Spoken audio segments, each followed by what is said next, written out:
B.Ed third semester examination, pedagogy of school subjects, Hindi teaching. इसमें 5 question आपको करने हैं। 40 मार्क्स के लघु उत्तरीय प्रश्न पत्र जो है वो अनिवार्य होता है और प्रत्येक इकाई से 15 अंकों का एक एक प्रश्न किया जाना है। तो हम शुरू करते हैं। पहला जो है वो कंपलसरी क्वेश्चन है। फर्स्ट है, शिक्षा में मातृभाषा का महत्व। हिंदी भाषा शिक्षण की किन्हीं 2 विधियों पर प्रकाश डालिए। हिंदी भाषा शिक्षण में पाठ्यपुस्तक का महत्व।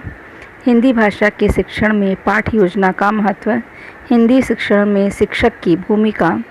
हिंदी भाषा में गद्य एवं पद्य शिक्षण के अंतर को स्पष्ट कीजिए। हिंदी उच्चारण के शिक्षण में कंप्यूटर की उपयोगिता। हिंदी शिक्षण में कौशलपरक उद्देश्य का संक्षिप्त उल्लेख कीजिए। आदर्श वाचन व सस्वर वाचन के महत्व को स्पष्ट कीजिए। हिंदी भाषा के शिक्षण में सहायक सामग्री आवश्यक। फिर फर्स्ट यूनिट है, उसमें भी आपको 2 क्वेश्चन दिए जाएंगे जिनमें कि आपको 1 क्वेश्चन करना है। हिंदी भाषा के शिक्षण में शुद्ध उच्चारण के प्रशिक्षण हेतु किन युक्तियों का प्रयोग होता है, विस्तार पूर्वक वर्णन कीजिए।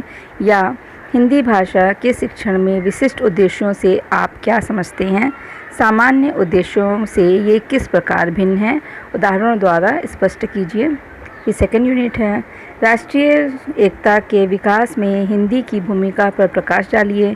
या भाषा विज्ञान से आप क्या समझते हैं, इसके अंतर्गत आने वाले विभिन्न विज्ञान क्या हैं, प्रत्येक का संक्षिप्त वर्णन कीजिए।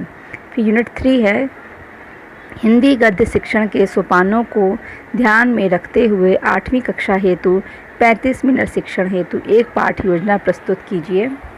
या माध्यमिक स्तर पर भाषा शिक्षण की पाठ्यपुस्तकों के कितने प्रकार हैं, इनकी विशेषताओं का विस्तार पूर्वक वर्णन कीजिए।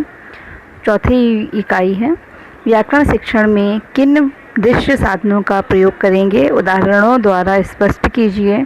अथवा हिंदी भाषा शिक्षण में निबंधात्मक प्रश्नों की उपयुक्तता पर प्रकाश डालिए। ये वस्तुनिष्ठ परीक्षणों से किस प्रकार भिन्न हैं। तो ये था आपका